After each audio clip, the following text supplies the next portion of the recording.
Hello, everyone. Welcome back to another episode of the Wellness Wednesday. I'm just making sure everything's good with my tech here.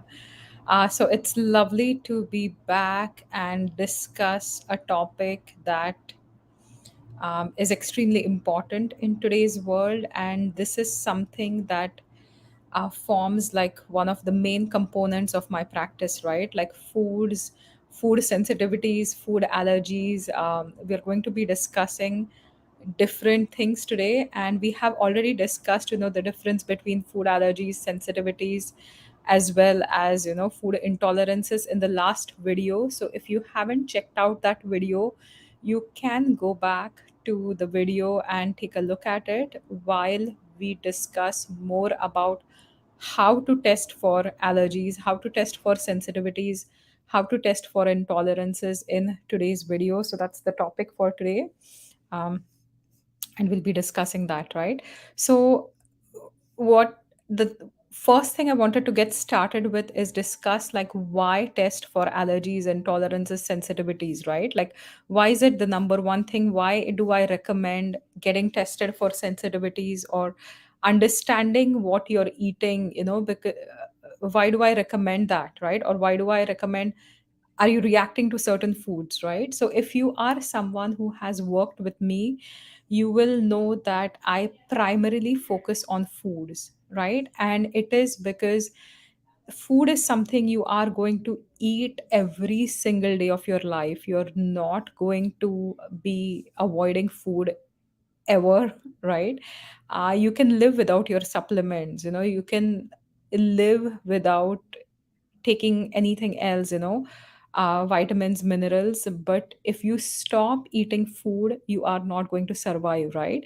And at the same time, if every single day you're eating food that is bothering you on some level, it could be causing some discomfort, it could be causing some bloating, some gas, a bit of constipation. Sometimes it triggers your skin reactions. So there are so many different ways a food can impact you. And if you are eating something on a daily basis that is impacting you without you even knowing about it or thinking about it, right? What's happening is there is this pathology that's happening in your body. It's getting stronger and stronger by the day because you are consuming the food on a daily basis. That's creating some kind of an imbalance in the body, right? And when we talk about Ayurvedic medicine, the whole idea is to catch things way earlier, is to understand what's good for you, what's not good for you, what's compatible to you, what's not compatible to you. And then make sure you're eating foods that are good for your body, that you feel good about, right? So if you are consuming something on a daily basis and that's creating some problems and you may not even realize the problem, it will still harm you. It's not the healthiest option for you, right? So that is why if you are struggling with any conditions, food allergies could be something that is severe, like anaphylactic. And that's when you know that, okay, I have a child with a peanut allergy, or I'm allergic to soy, or I'm allergic to maybe bug bites, and that is anaphylactic, which means my throat is shutting down.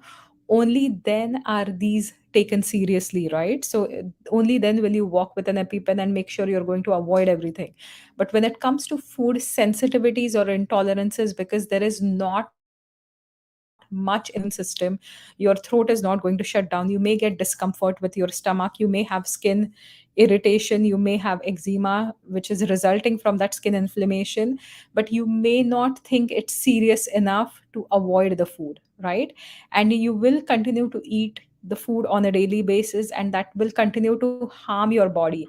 And this is the number one reason why you need to test for food sensitivities or um, intolerances as well as allergies. If there's something in your diet that's bothering you, you have to take it out.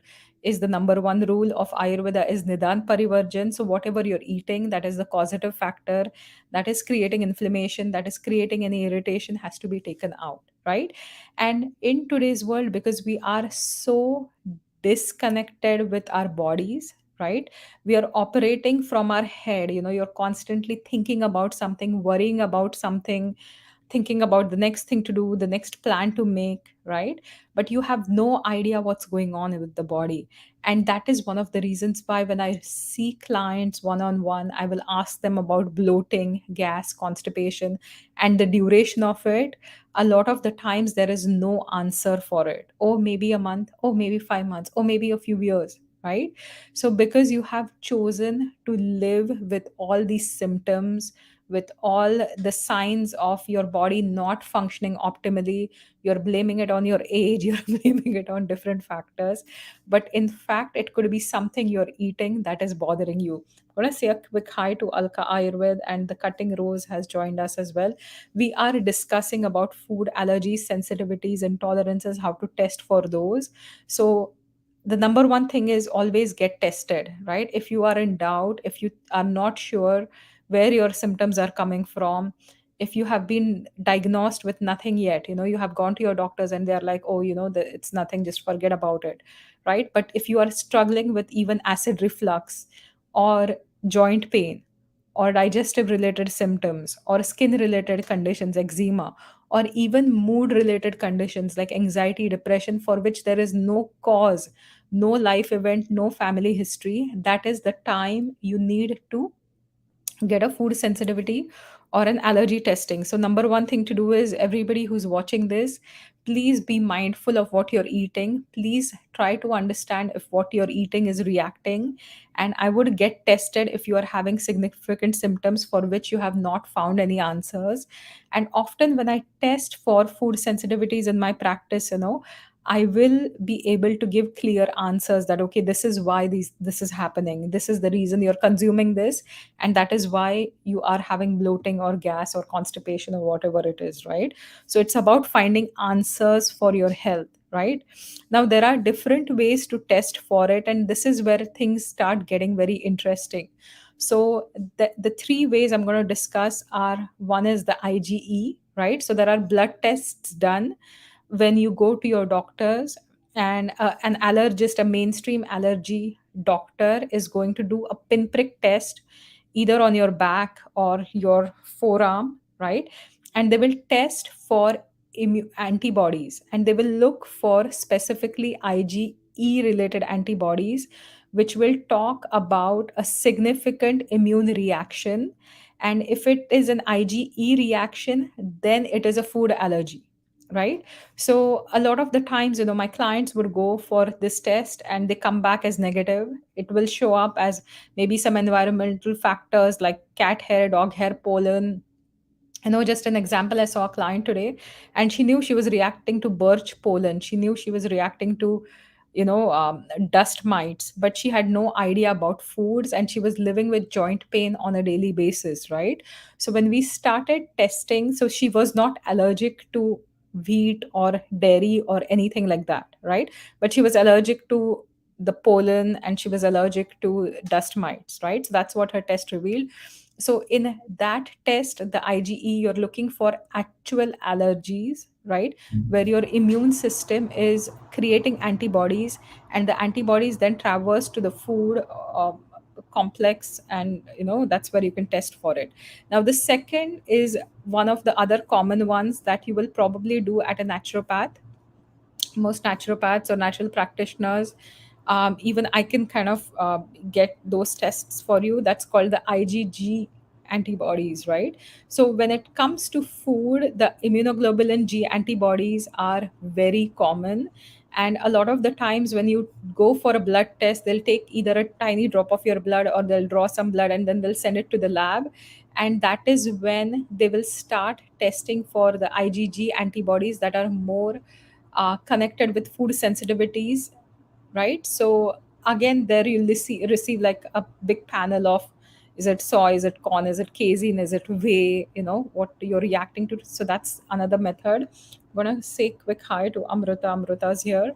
um, the third way that I prefer testing, and I've had fantastic success with it for the past few years, is muscle testing. So it is called applied kinesiology, where you are muscle testing for food sensitivities. And I have certain kits that have the signature of the food, the electromagnetic signature of the food, and I can ask you to hold the food and do a muscle test to check for muscle locking, right? And it is often when you are negative in both the other tests that I've mentioned, right? Sometimes you will come positive in the IgG ones, you may not come positive in the IgE ones, which denote food allergy. You will see that you will find a lot more answers. So when I check my clients, with the muscle testing, I can see if it's a wheat reaction or a wheat intolerance, or is it to gluten, which is wheat, rice, spelt, barley, which are gluten grains, and they have a specific protein, right, called gliadin that you're reacting to. I can see if it's casein in the milk or whey in the milk, or is it more lactose intolerance. I can check for soy or corn and different foods as well. I've had somebody react to carrots, somebody else react to watermelons, somebody reacts to pineapple, kiwi, um, kidney beans, right? So it could be anything that you are sensitive to and you're reacting to. And the muscle test is easy, it's not too expensive, it does not take a lot of time. So if you come to the clinic, we book a 45-minute appointment, and you will find the answers right before you leave. So you get a sheet of whatever you're reacting to before you leave. Does not involve any pinpricks, it is safe in children, it is safe in adults, and I've never had someone react to it with a significant or a severe reaction, right? So that is why this is like an easy way to do it. It is a very interesting way to do it. And because I've done it for such a long time, I've had really good results with it, right? And the whole idea is to understand what you are reacting to. The whole idea is to be able to eliminate the foods that you are reacting to, right? So, an interesting story I will tell you about the food sensitivity testing and the food allergy testing is, I learned it in Whitby when I was driving to Whitby to learn about the muscle testing for allergies. It was uh, a great experience there. And she found a few things that I reacted to because I was, learning to test, and she was testing on me. And she found out certain things, certain foods that I had no idea, right? She found out gluten, especially like wheat, more than the gluten. There was a mild sensitivity to gluten. There was wheat, and that totally explained the joint pain that I was struggling with for a long time, right? She found out something like freshwater pearls, right? So the pearl earrings or the pearl necklace, the freshwater pearls, as in the jewels, and she had like a lot of jewels she was testing for. I don't have any of those in my clinic to test you for. And interestingly, in grade 8, I still remember my mom had gifted me a pair of pearl earrings, and they were beautiful, beautiful earrings, and I wore them. And for 3 days, I was acting like a crazy child, and I was crying, I was whining, and I was never a cranky child, right? I used to get angry easily, but I would never cry in front of anyone. So she could not figure out why this was happening. So in 3 days, she was like, okay, the earrings are the only thing we've changed. So take it out, right? So I took out the earrings, and I was perfectly back to normal, not crying or whining or anything after that.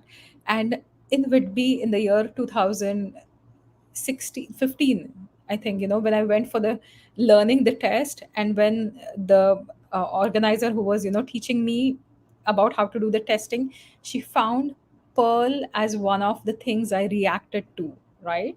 And that totally explained me my reaction. So sometimes, whatever you eat, it could react to you on a physical basis, like physical body symptoms.